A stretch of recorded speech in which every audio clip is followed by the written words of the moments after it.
¿qué tal? Es Dolly, broker y coach de bienes raíces con Elite KY Homes en el estado de la Florida y en Kentucky. Hoy estoy con mi querido abogado Julio Billetero, uno de los abogados de España con los que trabajamos. Bienvenido, Julio, ¿cómo estás? Buenos días, Dolly. Encantado, muy bien. Encantado de estar de vuelta, sobre todo. Así mismo, y vamos a estar haciendo todas las semanas un videíto. Entonces, si quieres aprender un poquito más de la cultura en España o los españoles que quieren aprender un poquito más de la cultura en Estados Unidos y cómo funciona el mundo inmobiliario, pues esto sería una buena serie para ver y seguirnos en nuestros canales de YouTube. Entonces, Julio, el video pasado fue todo un éxito. Eh, Hoy me gustaría, por preguntas que me han estado haciendo, hablar sobre préstamos. ¿Cómo funcionan los préstamos en España? Y yo te voy a mencionar un poquito de cómo también funcionan los préstamos en Estados Unidos. Y ahí más o menos las personas que viven en España pueden ver la diferencia y los que vivimos aquí en Estados Unidos pueden ver la diferencia de los préstamos y cómo pueden funcionar para ellos si quisieran comprar una casa.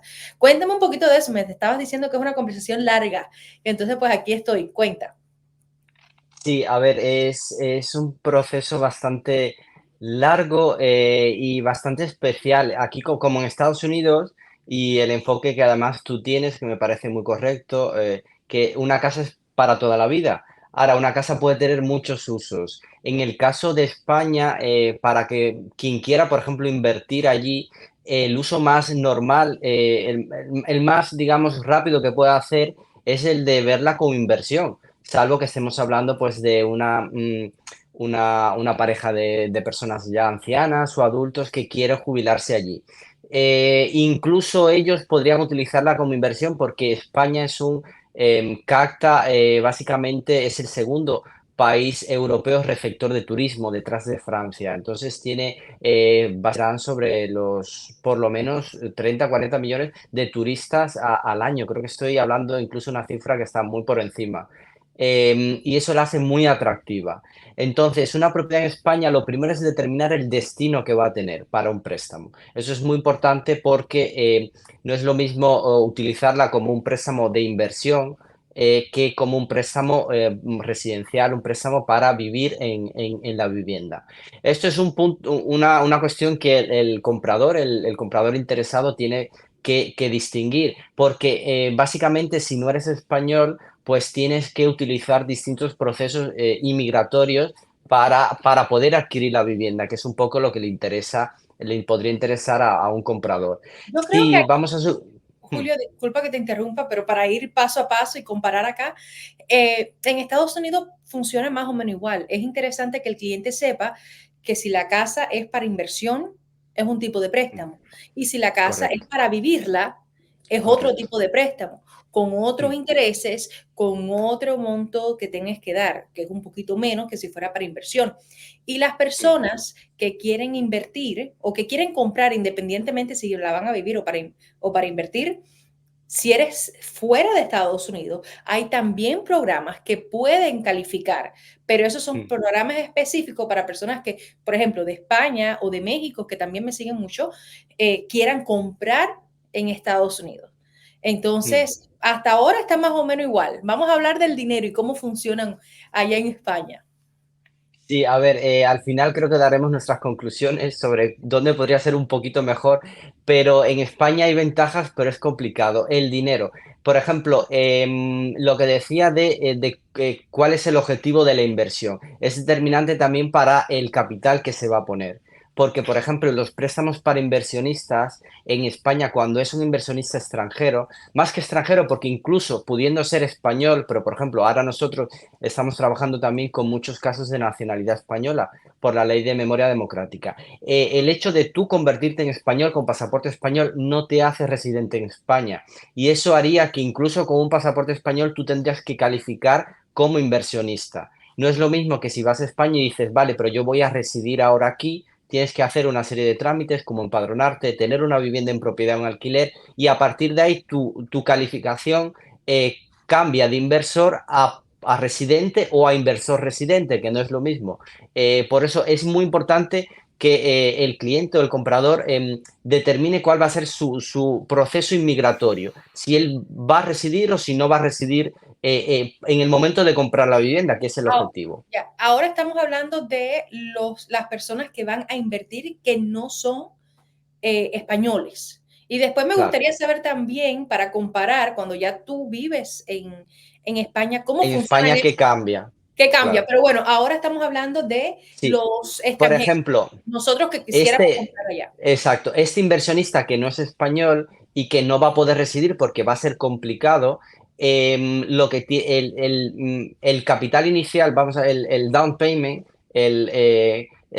bueno, la señal que tiene que dejar básicamente es, bueno, la señal no, porque eso es ya cuando está el contrato. El banco le va a pedir básicamente que ponga unos fondos de hasta el 40% en Ok, algunos casos, no, que bueno, puede bien. ser mucho. Aquí están, si eres un foreign national, que es el tipo de programa que tienes que calificar o a obtener para comprar una casa si no eres de Estados Unidos, si eres de otro país y quieres invertir en Estados Unidos, te quieres comprar una casa en Estados Unidos por vacaciones, no importa para lo que sea, Claro. normalmente empiezan en un 30%, 35%, muy rara vez 40%, pero entre 30 a 35% sí lo vemos con mucha frecuencia. Hay algunas veces que si eres de Canadá, que también trabajamos con los clientes de Canadá, puede ser de un 25 a un 30%, pero más o menos esos son los Mm, números que, no es que claro. estamos tan mal, ustedes son 40, ok, en España. Claro.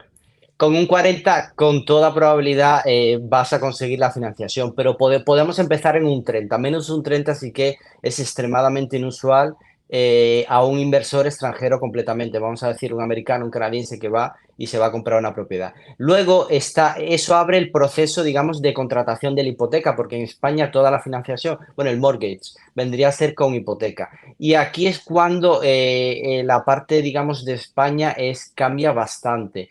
En España las hipotecas son básicamente para toda la vida. Esto está en el Código Civil. Básicamente se responde con las deudas, con el patrimonio presente y futuro.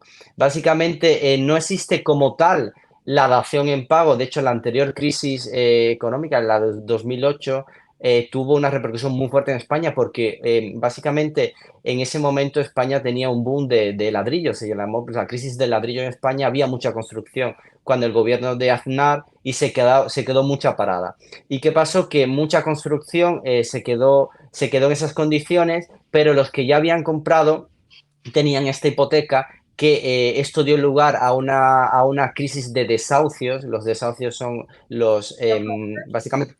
Exacto, cuando te echan de la casa, pero en España te echan de la casa y si la deuda, o sea, si la vivienda, cuando se ha sacado a subasta, que es venderla, el banco básicamente como acreedor hipotecario, porque se llama la hipoteca, ellos tienen el derecho de hacer un remate de esa hipoteca y ponerla a subasta. Si ese precio de la subasta no alcanza la deuda del cliente, el deudor sigue pagando la deuda hasta que la liquide. Y de normal te puedo decir que en el 99% de los casos las subastas no cubren ni el 50% del valor de la casa. Básicamente un banco te ha financiado para una casa para, vamos a suponer, 500.000. Cuando esa casa va a subasta, no sabemos por qué, vale la mitad con suerte.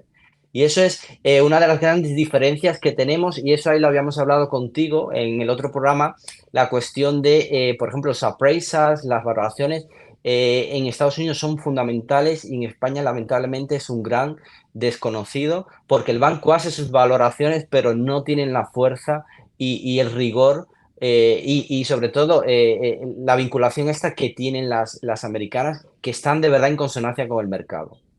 Ya, wow, aquí de hecho no voy a hacer mucho comentario porque vamos a estar haciendo un videito como todas las semanas con las abogadas de las BPP y vamos a estar hablando también de foreclosures y cómo funcionan en Estados Unidos. Claro.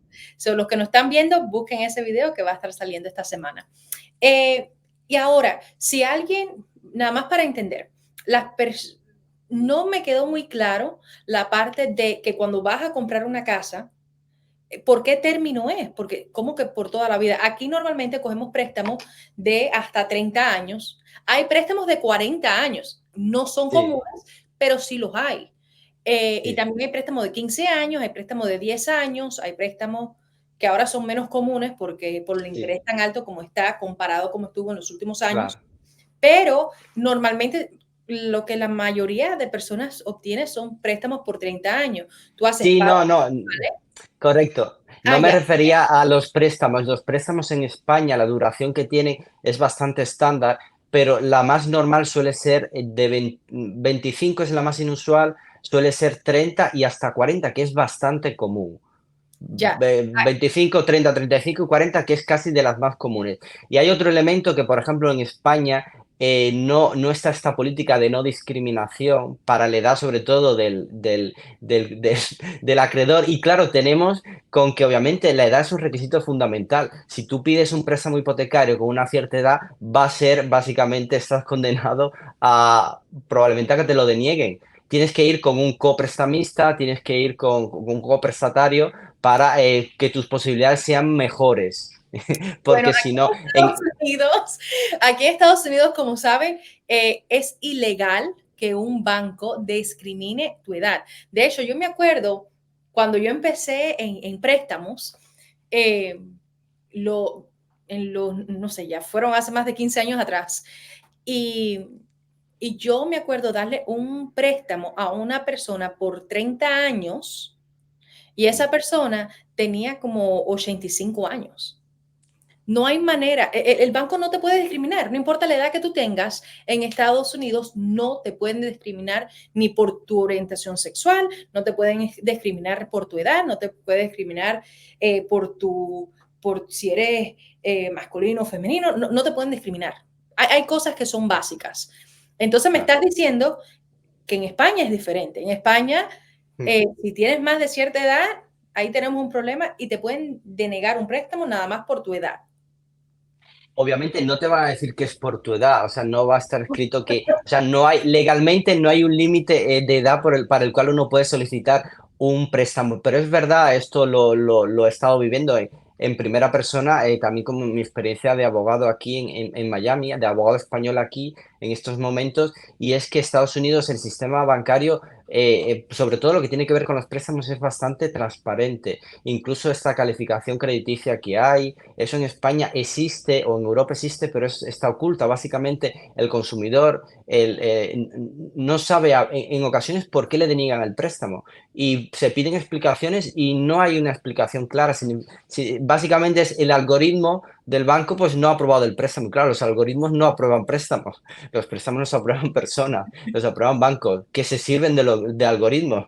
Pero, por ejemplo, esto en Estados Unidos lo valoro muchísimo, el hecho de que sea ilegal discriminar por edad y que haya personas mayores que de una edad avanzada que tengan derecho a decir, pues yo quiero mi casa y tengo derecho a ella mientras la pueda pagar. Así mismo funciona. Y wow, me sorprende, pero los bancos en España son bancos privados o son bancos del Estado. Aquí en Estados Unidos todos son privados. Vaya, Sí. está el No, Banco en España Federal. también. Ok. Y también lo No, que los clientes no se asusten, no, España es un país capitalista, hay todas las libertades y garantías constitucionales de básicamente libre mercado, también existen garantías como el derecho a una vivienda digna, pero esa es una que se incumple porque hay muchos desahucios, pero básicamente si eres un deudor, en ese caso me refiero que si tú compras con una intención de cumplir, y porque te lo puedes permitir, que es muy importante, el cliente que haga una inversión de este tipo es porque se lo pueda permitir, porque lo que yo decía inicialmente sobre qué es para toda la vida es la deuda. Básicamente tú tenías una deuda que si tú la cumples durante tu contrato, bien, pero si tú por cualquier motivo no la cumples, es cuando el banco, al rematar esa propiedad en una subasta, al venderla, tú sigues siendo deudor por la parte que no se ha cubierto en la subasta. Y esa deuda que tienes es para toda la vida en el sentido de que España, el gobierno, la agencia tributaria, los bancos, o sea, el sistema judicial,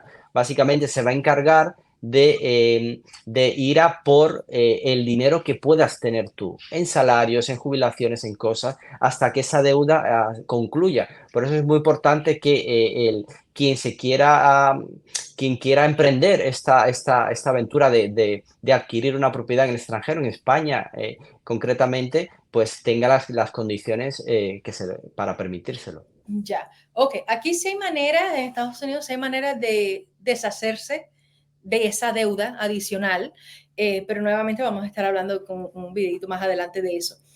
¿Cómo funcionan los pagos mensuales? Normalmente, como te había mencionado, nosotros tenemos préstamos que los más comunes son de 30 años. Y el pago mensual incluye el interés, el principal, que es el dinero que te pediste prestado, y la mayoría de veces incluye el escrow, que el escrow es los taxes de propiedad y el seguro de la casa. Y el PMI, el seguro de préstamo, en caso que no hayas dado un 20% de entrada, que eso obviamente no aplica para los foreign nationals, personas que vienen a comprar de otro país o para de inversión, porque siempre tienen que dar aunque sea un 20%. Ya dicho eso, el pago mensual que tú estás haciendo va a esas cuatro lugares. ¿Cómo funciona en España? Sí, en España tenemos, por ejemplo, los intereses en España en realidad se calculan por un sistema europeo que es el Euribor y las hipotecas suelen ser básicamente de dos tipos o una combinación de esos dos tipos. Pueden ser a interés variable, a interés fijo o puede ser mixto. Las hipotecas más tradicionales, digamos, están casi en un 50-50 porque el Euribor había estado negativo todos estos años, básicamente una década, y en el último año empezó a estar en positivo, con lo cual los propietarios que tenían hipotecas se vieron enfrentados a una subida de sus cuotas con hipotecas variables, me refiero, de un 20, un 30%, incluso hasta ser bastante prohibitivas, porque claro, se te duplica en algunas ocasiones las hipotecas. Pero es un sistema, es usual, es bastante habitual escoger la hipoteca variable, que creo que aquí en Estados Unidos suele ser casi la mayor parte del tiempo fija, por Así ejemplo. mismo. Nosotros, Sí, la mayoría de veces, sí tenemos intereses variables, sí tenemos intereses fijos y sí tenemos un mixto de los dos a la misma vez. claro. Sin embargo, más del 95% de la población en Estados Unidos elige por tener un interés fijo. E imagínate que es lo que debe estar pasando en Europa, en España específicamente, cuando estás en un interés flexible, tú sabes Claro. cuál es tu pago hoy, pero si los intereses suben, ya el año que viene te Mm, sube y te sube y pueden llegar a perder las casas porque es que no puedes pagar claro. tu deuda. Entonces, Mm, eso yo a todos mis clientes siempre les recomiendo algo fijo y cuando no es fijo, yo siempre hablo, bueno, ¿cuál es la situación? Y ahí podríamos preparar un plan. Yo como realtor les explico cuáles son las opciones, cuáles son las cosas negativas, cuáles son las cosas positivas, para juntos formar un plan y que ellos puedan tomar su decisión, la mejor decisión para ellos y para su familia, ¿no? Entonces, la mayoría en Estados Unidos, honestamente, es un interés mm. fijo. El pago mensual incluye en España los taxes y seguros, interés y principal, o nada más interés y Sí, principal, y ellos pagan los seguros aparte y el interés y los taxes de propiedad aparte. sí, en España, por ejemplo, no existe la figura del escrow, entonces tienes distintos pagos que hacer. Tienes el principal y los intereses que van por un sistema que se llama de amortización francés, que es muy similar al de aquí. Básicamente vas primero amortizando los intereses y Ujú. luego el capital, luego el principal. Es Aquí igual que igual. aquí. Y luego tienes por separado tú que contratar un seguro con el mismo banco, un seguro, no un seguro de hipoteca, es un seguro de la vivienda tiene que estar asegurada, pero es un seguro que está vinculado a la hipoteca. y al mismo tiempo, o bueno, al mismo tiempo, pero por separado totalmente, están los taxes, los impuestos que vendrían a ser los impuestos de bienes inmuebles, que es por la propiedad, por la propiedad como tal. Estos impuestos sí que es muy positivo, lo veo, que son extremadamente bajos en comparación con los de Florida en concreto o algunos condados que son muy elevados. En España por ubicación, por viviendas en lugares principales, por ejemplo, te pongo el ejemplo de Valencia, en el CIP más importante de Valencia, en el centro histórico puedes pagar 800 euros al año. Estamos hablando de que siempre es un pago anual y vamos, en contadísimas ocasiones, estamos hablando ya de propiedades muy grandes, que puede superar esas cifras. Una casa normal, o sea, un piso, un apartamento de IBI puede estar pagando 200, 300 o 400 al año como mucho. Oh, wow. Eh, es de verdad increíble y el pago se lo tienes que gestionar tú ante el ayuntamiento, que vendría a ser ante el City Hall o el ayuntamiento. Va completamente por separado, pero no es complicado, se dan facilidades para el pago y tal. Con lo cual, es igual que en Estados Unidos, tienes los cuatro sistemas, los cuatro tipos de gastos asociados a la hipoteca, aunque en algunos van por separada completamente, como son los impuestos. No hay un escrow, no tienes una persona que va digamos, a pedir ese dinero o gestionar esos trámites por ti. Y es quizás un dinero que te ahorras, no sé si el escrow aquí tiene un coste ¿Es gratis? o... Es Pues gratis. bueno, es bueno que alguien se encargue, pero claro, uno dice, pues ese señor me está quitando el dinero y yo no quiero. En España lo tienes que gestionar tú mismo, el banco es el que más dinero te quita, porque claro, tienes la deuda, el principal interés es que tienes que liquidar. Ya, entonces, Súper- si eres un norteamericano, canadiense o alguien de otro país, puede comprar en España si compras en efectivo, por el video que hicimos la semana pasada, en 500,000 puedes coger hasta tu residencia. Correcto. Sí, no, no tiene que ser, bueno, en efectivo, sí, en cash, pero que la gente no se confunda por maleta de dinero. Si ya en España creo, más de 1.000 euros en efectivo es como estás cometiendo un delito o tienes que justificar de dónde sales. Sí, sí. En cash es que lo tengas disponible en el momento, por transferencia, obviamente, pero si es el importe de la vivienda, supera cualquier tipo de vivienda, supera 500.000, tienes derecho a un proceso inmigratorio especial que te va a dar muchas ventajas, que te permitirá residir, digamos, las ventajas de residir sin tener que residir, porque puedes estar en Estados Unidos todo el tiempo que quieras, en cualquier país, pero tienes tus derechos de entrar a España como un residente. Perfecto. Y esos, cualquiera que no haya visto el video anterior fue absolutamente todo sobre ese tema. Entonces, pero si no gastamos, independientemente de la cantidad que se gaste para comprar la casa, alguien lo puede comprar mediante un préstamo y este préstamo tendrías que dar el 40% de entrada. Ahora, Esa cantidad te aseguraría básicamente el préstamo. Hay algunos bancos que no están pagando promoción ni nada, pero sí que, por ejemplo, Banco Santander, que está en Estados Unidos, pero que digo a los que nos escuchan, no vayan a preguntar porque te dirán que es un banco completamente diferente. Hay que preguntar a los bancos en España. Tiene un programa especial para inversores en el mundo, Inversores Mundo se llama, y ese programa te pone los requisitos y básicamente ves cuánto tienes que invertir, todo lo que tendrías que hacer para calificar en ese préstamo. Hay otros bancos más, muchos más. Tienes los grandes bancos BVA, Santander, otros CaixaBank, no, que tienen como programas especiales para captar ese tipo de inversores. Siempre está la posibilidad. Una cosa importante para seguir cerrando, si es el caso, en España en la figura del broker no es tan usual. Por ejemplo, el broker de los préstamos. El ok, préstamo sí o sí te lo va a tener que, más que el broker, el prestamista privado. El préstamo, en el 99% de los casos, lo vas a tener que gestionar y conseguir de un banco, no de un prestamista privado, de un ya. banco. Tendrían que ir directamente al banco Correcto. a gestionar esto. Ahora, cuéntame de los gastos de cierre. Cuando estamos comprando una casa, hay gastos asociados con la compra de una casa. Hay gastos de procesamiento de banco, hay gastos de la compañía de título, de abogados, hay gastos de... Hay gastos. Entonces, porque nadie te trabaja de gratis. Entonces, estos gastos Normalmente, depende del estado que estés en Estados Unidos, puede ir de un 2% de la compra de la casa hasta un 5% de la compra de la casa. Depende del estado. En la Florida en particular, normalmente está de un 3.5% a un 5% de la compra de tu casa. Depende del tipo de préstamo que obtengas. Y en Kentucky, que es otro estado donde yo personalmente trabajo, también no es tan caro, es un poquito menos, pero está más o menos entre un 2% a 3% del valor de tu casa.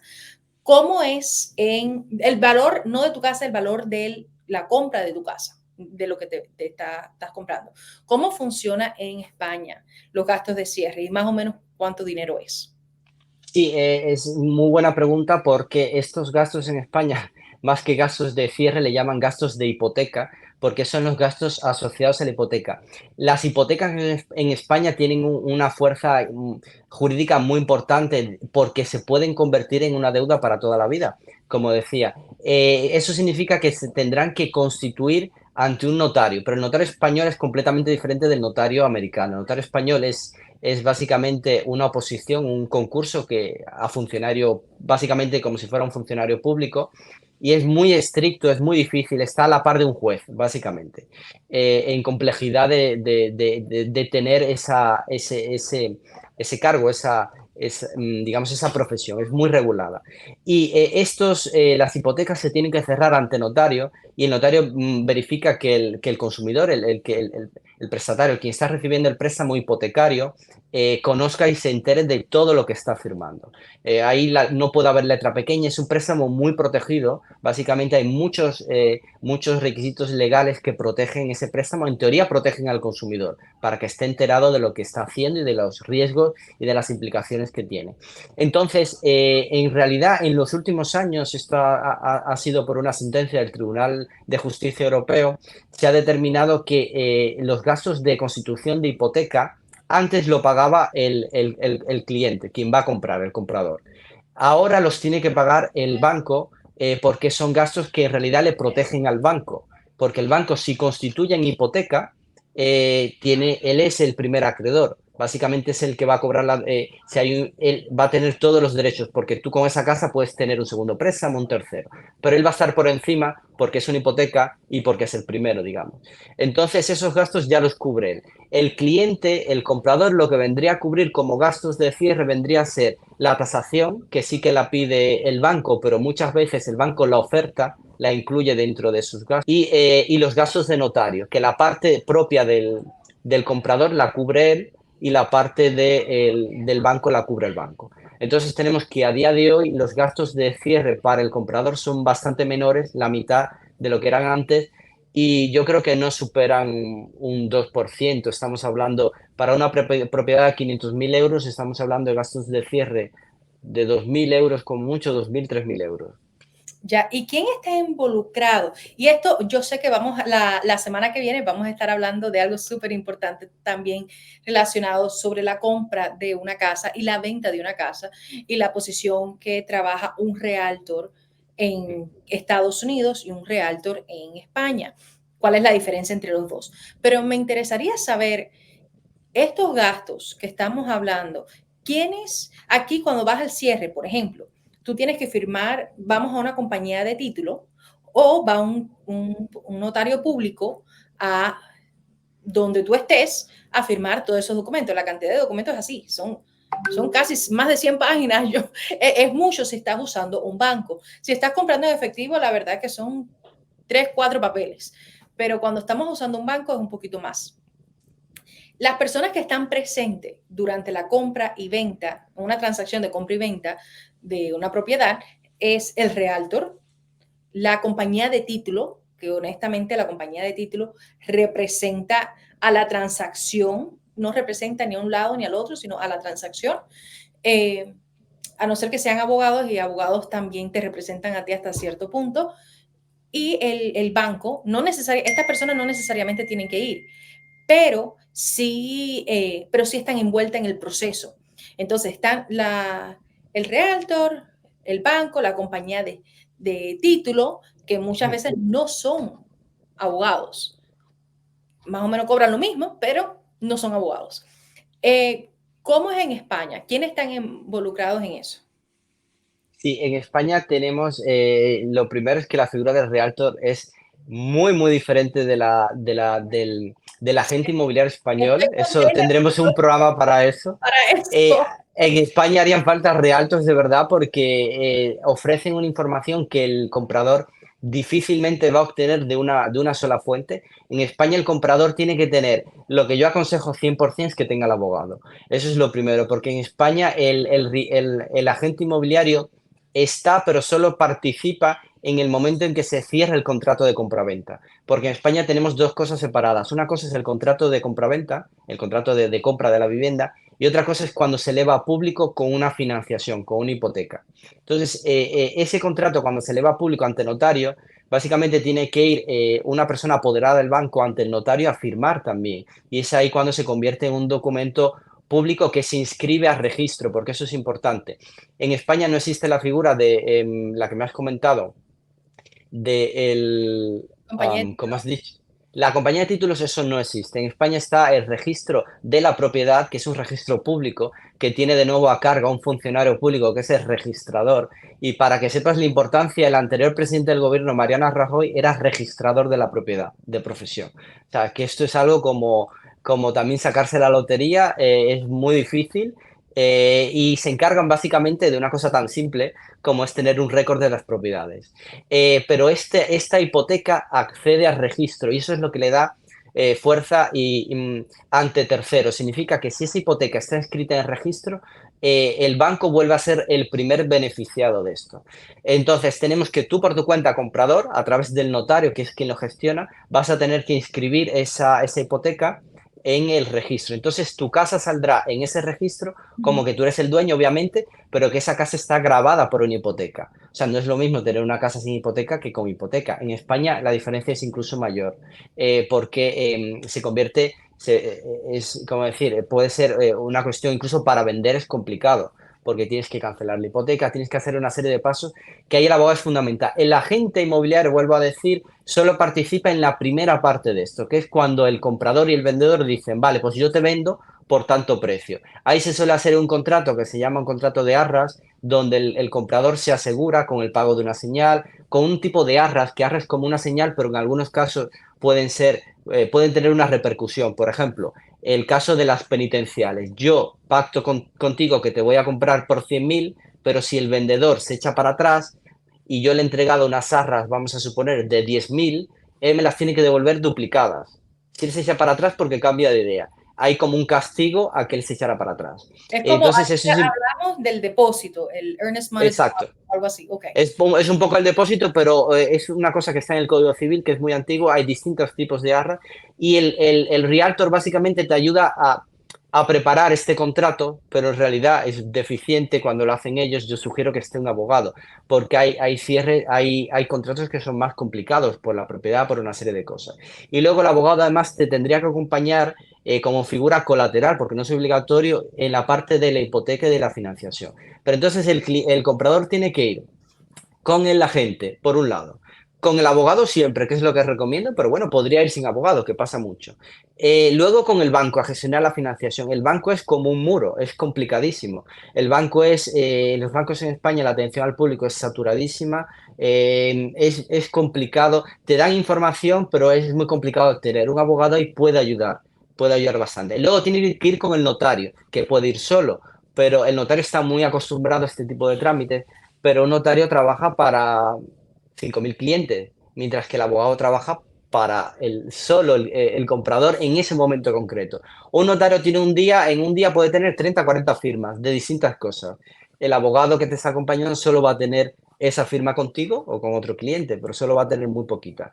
Y luego está la parte del registro, que por ejemplo hay que estar muy seguros en España de que las propiedades que uno compra no tengan cargas. Las cargas vendrían a ser los links, creo que se llama, Ujú. que en España en teoría es más fácil de saber porque se pide al registro y tiene que constar inscrita en el registro, pero hay casos complicados como el que nos pasó a nosotros de una propiedad muy antigua que tenía, que por su configuración, al ser antigua, medieval básicamente, tenía otras casas por arriba y por debajo, y que hay cosas que vienen del derecho civil que no están inscritas en la propiedad porque es una propiedad que no se toca desde el 1800.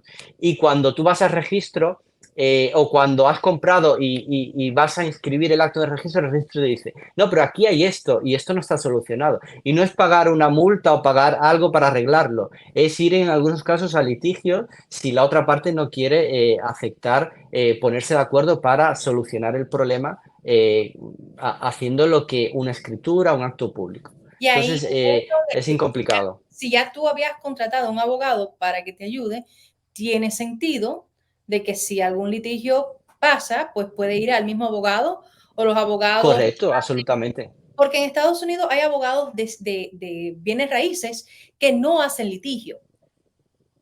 Hay otros que Mm. sí, pero la mayoría no le gusta hacer el cierre y el litigio a la misma vez, en caso que, pero ustedes sí lo De hacen. normal, sí, de normal tiene que es un abogado especializado, pero cuando te dedicas a bienes raíces o a inmobiliario, en realidad te dedicas a todo.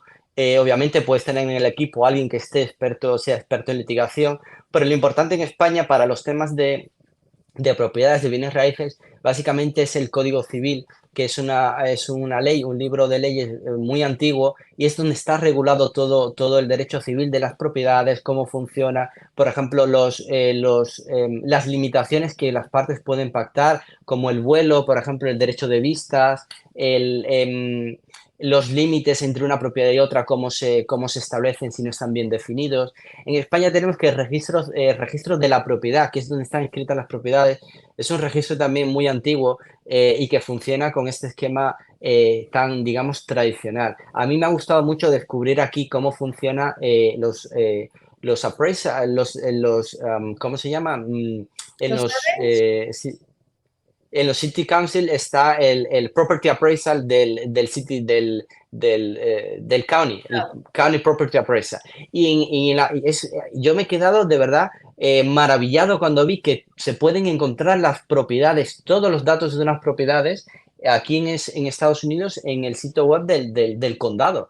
Y esto en España es solo el registro civil, perdón, el registro de la propiedad. Tienes que tener un interés para acceder a esos datos. Básicamente tienes que ser abogado, tienes que ir, decir, no, es que voy a comprar esa propiedad y justificarlo. Es muy complicado y muy poco transparente. ya, no, definitivamente en Estados Unidos hay un poquito más son récords públicos, como nosotros lo llamamos. Correcto. Y cuando son récords públicos, todas las personas tienen acceso a ese récord público. Pero en la Florida, por ejemplo, el Property Appraiser lo puedes encontrar casi todo en Internet. Pero en otros estados también, lo único que hay algunos más adelantados que otros, hay algunos que todavía tienes que ir físicamente a la oficina Ya. y a los registros. Entonces, pero depende de dónde estás. Julio, un placer de tenerte aquí nuevamente. Estoy súper contenta de que podemos explicarle, educar a las personas que están interesadas o comprar en Estados Unidos si vienen de España o de cualquier otro país, y también personas que viven en Estados Unidos o en cualquier otro país y quieren invertir en España. Pues nada, un gusto tenerte como siempre y nos vamos a estar viendo la próxima semana. ¿Cómo se pueden contactar contigo? Creo que lo tenemos acá abajo. Sí. Por WhatsApp me pueden contactar, por correo electrónico, estoy en redes también. Y nada, agradecerte, Dolly. Yo creo que el cliente europeo, español que venga a Estados Unidos va a descubrir una maravilla de proceso y sobre todo que tenga una figura principal como es el Realtor, que lo acompañe para todo, hasta que le diga, vale, si te hace falta esto, pues vas al broker, si es aquí, aquí, pero que vosotros dais una ayuda que es que en España no existe la figura. La figura más cercana podría ser el abogado, pero el abogado en España obviamente se dedica a otras cosas, no va acompañando a las propiedades como tal. Pero bueno, y el cliente americano que vaya a España le va a encantar por la cultura, por 20.000 cosas, pero además tiene que ir con la tranquilidad de que si lo hace bien no va a tener ningún problema, que es lo importante. Así mismo. Y la próxima semana no se pueden perder el video que vamos a estar haciendo, y va a ser exactamente de lo que estás hablando, Julio, de cuál es la diferencia en un rol de realtor en Estados Unidos Correcto. y en España. Me encanta ese tema. Pues nada, gracias a todos y hasta la próxima. Hasta luego. Si estás buscando un realtor y te hace falta de inmediato, llama al 502-500-4124. El Tampa y Kentucky. Si estás pensando buscar un realtor, tienes que llamar a Dolly López. Si estás buscando un profesional inmobiliario, el equipo de Dolly es extraordinario. Trabajamos con compradores, vendedores y contratistas. Mantenemos la privacidad de nuestros clientes, influencers, deportistas y artistas. Tenemos servicio residencial y te reubicamos por si te quieres mudar. Hacemos consultoría, casa de vacaciones y también hacemos casa de nueva construcción. Si estás pensando buscar un realtor, tienes que llamar a Dolly López. Si estás buscando un profesional inmobiliario, el equipo de Dolly es extraordinario. Dolly López, 5025.